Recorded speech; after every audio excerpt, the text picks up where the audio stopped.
When Detective Marcus Cole arrived at the homicide scene in plain clothes, the responding officers saw a black man near the crime scene tape and immediately assumed he was a suspect. They had no idea he was the lead forensic investigator assigned to their case. Don't forget to subscribe, leave a like, and a comment before we start to learn more about what happened. The flashing red and blue lights painted the narrow alley behind Riverside Market in alternating shadows, creating an eerie dance of color against the brick walls of downtown Chicago. It was 11:30 p.m. on a cold October night, and the scene was already crawling with patrol officers, paramedics, and the usual collection of curious onlookers who somehow always materialized whenever police tape went up. Detective Marcus Cole pulled his unmarked sedan to the curb 3 blocks away, deliberately parking where the patrol officers wouldn't immediately notice him. At 38, Marcus had learned that crime scenes revealed more when you approached them quietly, observing before announcing your presence. Tonight was no different, except that Marcus was about to discover just how much his colleagues' assumptions could interfere with an investigation. Marcus stepped out of his car and began walking toward the scene. He wore dark jeans, a black hoodie under an unzipped leather jacket, and work boots that had seen better days. His appearance was intentional. Crime scene work was messy, and expensive clothes were a liability when you were crawling around looking for evidence. The alley was cordoned off with yellow tape, and Marcus could see at least 6 patrol officers moving around the perimeter. The victim, a 45-year-old store owner named Roberto Martinez, lay near the dumpster behind his market. From what Marcus could observe, it appeared to be either a robbery gone wrong or a targeted killing. Officer Danny Sullivan was the first to notice Marcus approaching the crime scene tape. Sullivan had been on the force for 8 years and considered himself experienced in dealing with curious civilians who thought police investigations were public entertainment. "Hey, you need to step back," Sullivan called out, striding toward Marcus with aggressive confidence. "This is a crime scene, police business only." Marcus stopped walking but didn't step back. Instead, he pulled out his phone and opened the department's case management app. "I'm here about the Martinez homicide," Marcus said calmly. "I got the call out." Sullivan's expression hardened. He looked Marcus up and down, taking in the casual clothes, the unshaven face, the relaxed posture. "Call out?" Sullivan repeated, his voice dripping with skepticism. "Buddy, I don't know what you think you heard on your police scanner, but you need to move along. This isn't a show." "I don't have a police scanner," Marcus replied evenly. "I have department clearance to be here." By now, Officer Jennifer Walsh had joined the conversation. Walsh was younger, with only 3 years on the force, but she had quickly learned to mirror the attitudes of her more senior colleagues. "Sir," Walsh said, her hand moving to rest on her radio, "you're interfering with a police investigation. You need to leave the area immediately." Marcus glanced past both officers toward the crime scene.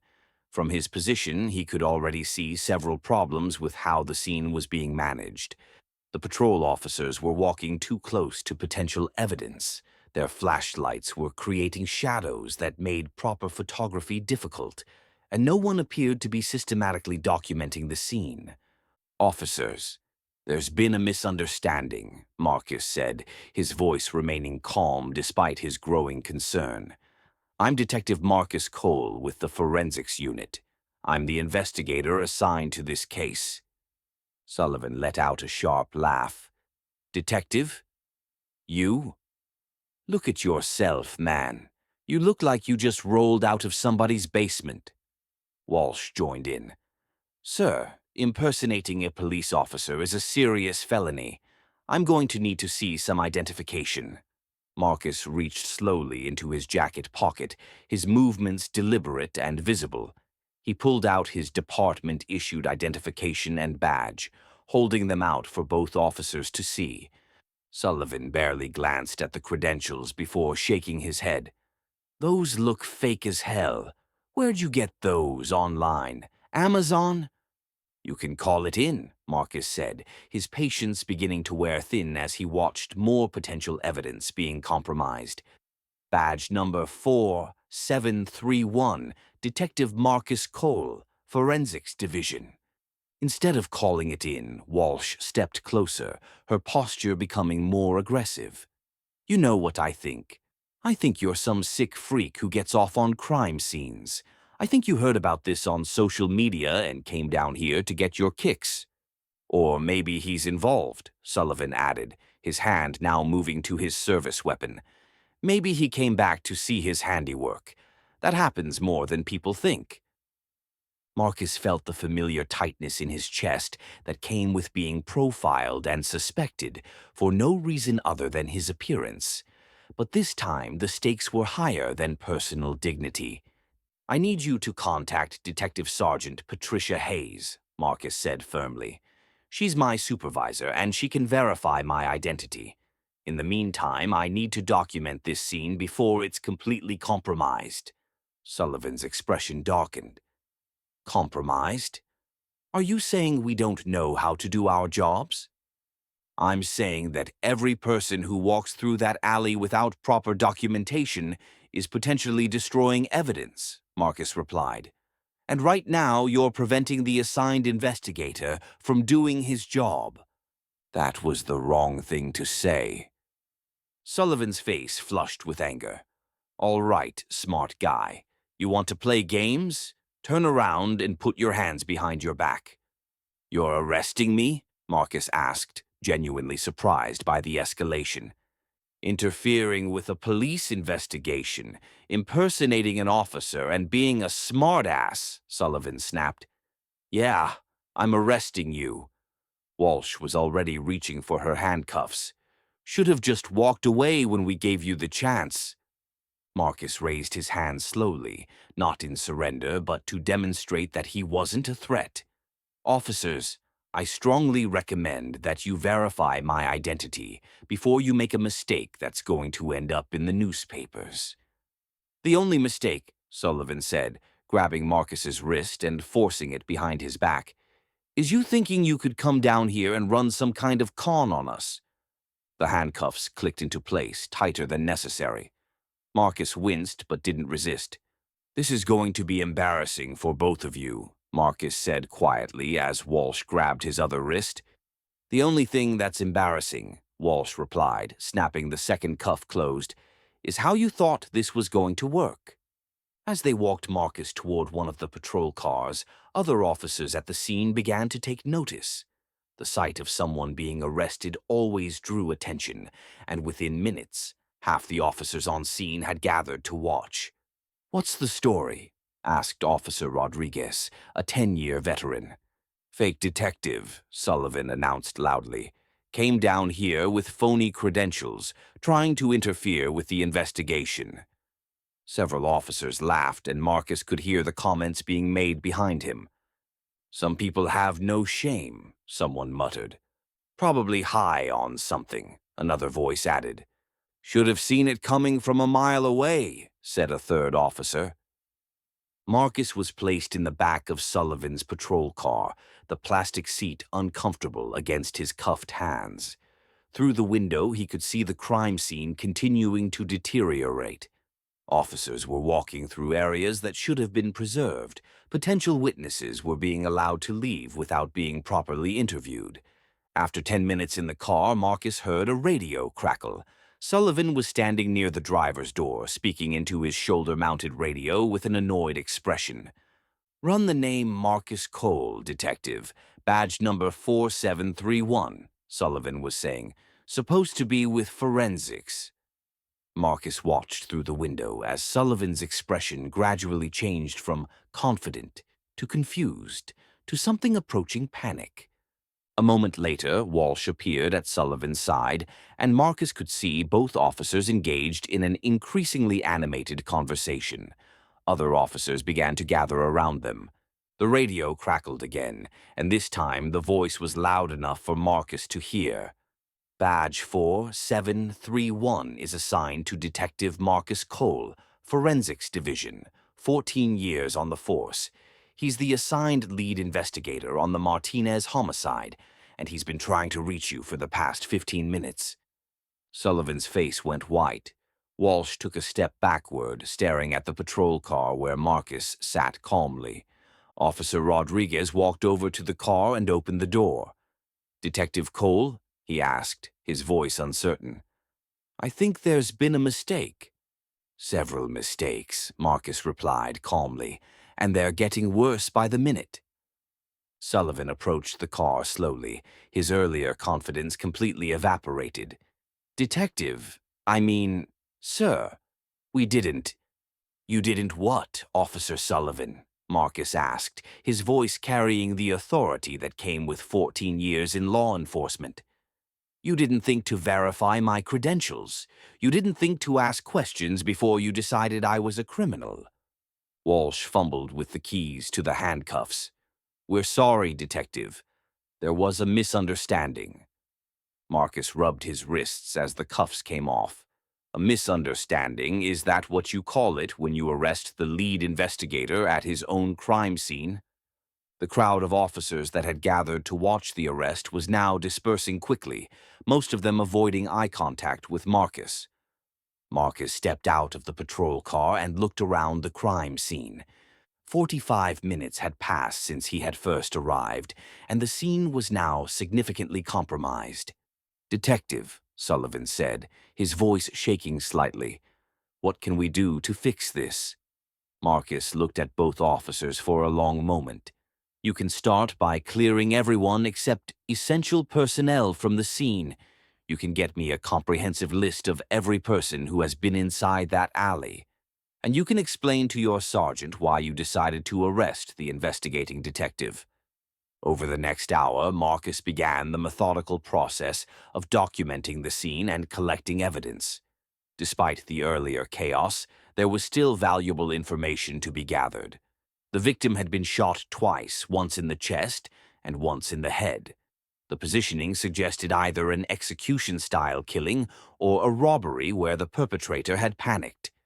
As Marcus worked, he was acutely aware of the patrol officers watching him from a distance. Their earlier skepticism had been replaced by nervous respect. 3 hours later, Detective Sergeant Patricia Hayes arrived at the scene. Hayes was a 20-year veteran with a reputation for not tolerating nonsense. "Marcus," she said, approaching him as he photographed bullet trajectory evidence, "I got an interesting radio call earlier tonight." Marcus didn't look up from his camera. "I figured you might. Want to tell me why I had to personally verify your identity to patrol officers at your own crime scene?" Marcus finished taking photos before responding. "Because they saw a black man in casual clothes near the crime scene and decided I must be a suspect instead of the detective they were expecting." Hayes was quiet for a moment. "They arrested you?" "Cuffed me and put me in the back of a patrol car for 20 minutes while the scene was being contaminated." Hayes looked around the scene, noting the areas where evidence collection was being hampered. "This is going to be a problem." "The compromised scene or the fact that they profiled and arrested their own investigator?" "Both," Hayes said grimly. "Internal Affairs is going to want a full report." The investigation continued through the night. Despite the earlier contamination, Marcus was able to collect enough evidence to build a case. The perpetrator had left fingerprints on the dumpster, and security footage from the market's camera system had captured the shooting. By morning, they had a suspect in custody and enough evidence for a conviction. But the real story wasn't the successful investigation. It was what had happened in the first hour. 2 weeks later, Officers Sullivan and Walsh were called into Internal Affairs for formal questioning. Both officers received official reprimands and were required to complete additional training on implicit bias and crime scene management. Sullivan later admitted, "I saw a black guy in street clothes near a crime scene and just assumed he didn't belong there. I never even considered that he might be the detective we were waiting for." The Martinez case went to trial 8 months later. The perpetrator was convicted of first-degree murder and sentenced to life in prison. During his testimony, Marcus never mentioned the arrest or the delays it had caused, but the incident had lasting effects. The department implemented new protocols for crime scene identification, requiring officers to verify credentials immediately. Training programs were expanded to address implicit bias in law enforcement. 6 months later, Marcus received a commendation for his work on a series of connected homicides. At the ceremony, Chief Morrison mentioned Marcus's 14 years of exemplary service. After the ceremony, Officer Sullivan approached Marcus. "Detective Cole," he said, clearly uncomfortable, "I wanted to apologize again for that night. I've been thinking about it a lot, and I realize I let my assumptions override my training." Marcus nodded. "We all make mistakes, Sullivan. The important thing is learning from them." "I have been learning," Sullivan replied. "I've been reading about implicit bias, and I signed up for additional community relations training. I never want to make that kind of error again." "That's good to hear." Sullivan hesitated. "Can I ask you something? How do you handle it? The assumptions, I mean. It must happen more than just that night." Marcus considered the question. "It happens regularly. People see what they expect to see, and sometimes what they expect doesn't match reality. The key is not letting other people's limitations define how you see yourself." "But doesn't it make you angry?" "Sometimes. But anger doesn't solve cases or protect communities. Professionalism does. Excellence does. Consistently proving that their assumptions are wrong, that's what creates change." The Martinez case had been solved despite the initial complications, but it had also revealed something deeper about the challenges facing law enforcement. When officers couldn't recognize their own colleagues, how could they effectively serve communities that didn't look like them? True justice required more than just solving crimes. It required examining the assumptions and biases that could compromise investigations before they even began. Sometimes the most important evidence wasn't found at the crime scene, but in the mirror where everyone had to confront their own capacity for prejudgment.